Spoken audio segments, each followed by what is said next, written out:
Ushbu video Jon Boynni Yo'l-yo'l pijama kiygan bolakay asari haqida bo'ladi. Bu asar militariya testlariga tushayotgan badiiy asarlardan biri bo'lib, bu asar haqida batafsil gaplashamiz. Asarning eng asosiy qahramonlaridan biri bu Bruno ismli 9 yoshli nemis bola hisoblanadi. U juda qiziquvchan, sodda, beg'ubor, urush, siyosat, lager nima ekanligini bilmaydigan beg'ubor bola bo'ladi. U misol uchun oddiy lagerni ham ferma deb o'ylaydi. Xo'p, Bruno orqali muallif urushning haqiqiy dahshatlari, bolalikning beg'uborligini ko'rsatadi. U insonning millatiga qaramaydigan, millat ajratmaydigan, do'stlikka sodiq qoladigan bola bo'ladi. Keyingi qahramonimiz 9 yoshli yahudiy bola, ya'ni Shmuel qahramoni. Brunoning do'sti haqida gaplashamiz. Bruno bilan u tengdosh. U konslager mahbusi bo'ladi. U konslager mahbusi bo'lganligi uchun ochlikda, qo'rquvda va dahshat ichida yashaydi. U juda muloyim, sokin, juda sabrli va beg'ubor bola bo'ladi. Adib Bruno ning do'sti, ya'ni Shmuel orqali Polix fojiasining qurbonlari voqeasini aks ettiradi. Keyingi qahramonimiz Ralf, Brunoning otasi, natsist ofitser, ya'ni boyagi konslagerning boshlig'i bo'ladi.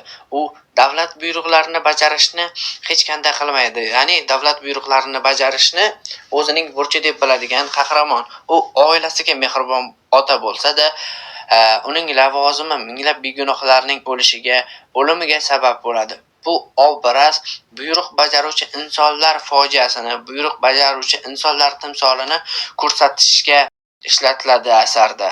Brunoning onasi haqida gaplashamiz. Brunoning onasi juda chiroyli, aqlli va yaxshi ayol bo'ladi. U erining ishlaridan avvalga faxrlanadi, lekin vaqt o'tishi bilan erining ishlari, konslager voqealarini bilgandan so'ng u dahshatga tushib qoladi.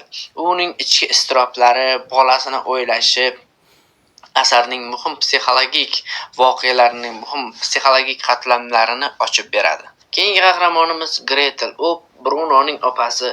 U propaganda ta'siriga tushib qolgan yosh avlod timsoli. U oddiy bir qiz bo'lsa-da, vaqt o'tgani sayin natsist g'oyasiga ishonib boraveradi. Keyingi qahramonimiz Pavel, sobiq shifokor, lager mahbusi. Eng oddiy xizmatkor sifatida ishlashga majbur bo'ladi, chunki lager mahbusi bo'lganligi uchun. Uning obrazi urush insonni qanday xorlashini, urush insonni qanday ahvollarga solib qo'yishini ko'rsatadi adib Pavel qahramoni orqali. Keyingi qahramonimiz Kotler leytenant. U shafqatsiz harbiy bo'ladi. Natsist tizimining zo'ravon yuzini ifodalash uchun xizmat. Uning harakatlari lagerdagi qo'rquv muhitini kuchaytirishga va o'sha voqealarni chiroyli aks ettirishga xizmat qiladi. Asar bunday boshlanadi. Brunoning otasi yangi lavozimi, ya'ni ishi sababli ular o'z uyini tashlab boshqa joyga ko'chishlariga to'g'ri keladi. Brunoning eski uyida uning yaqin do'stlari bo'ladi, lekin u yangi borgan uyda uning yangi do'stlari bo'lmaydi. U do'st topishni istaydi. Endi panjara ortidagi ferma, ya'ni yangi uydagi voqealar. Bruno o'z xonasining derazasidan bir fermaga o'xshash joyni ko'rib qoladi. U uzoqda odamlar yashaydigan joy, ya'ni ferma bo'lsa kerak. Bunda bolalar bor. Men u yerdan do'st topa olaman deb o'ylaydi, lekin u aslida konslager edi.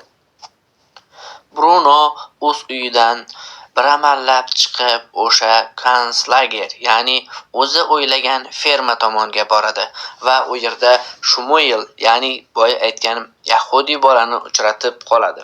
Bruno panjara yonida Shmuelni uchratganda u bilan do'st bo'ladi va har kuni uchrashib suhbatlashadigan do'stlarga aylanadi. Ularning do'stligidagi qarama-qarshi holatlar. Bruno boy oilada doim to'q yashaydi. Shmuel esa boya aytganimdek doim ochnaxor yashaydi. Bruno erkin, Shmuel esa doim qamalda, ya'ni lagerda panjara ortida yuradi. Qizig'i shundaki, ularning ikkisi ham bu farqni, bu tafovutga e'tibor bermaydi. Ular shunchaki do'st tutinadi. Ularga bu farq qiziq emas edi.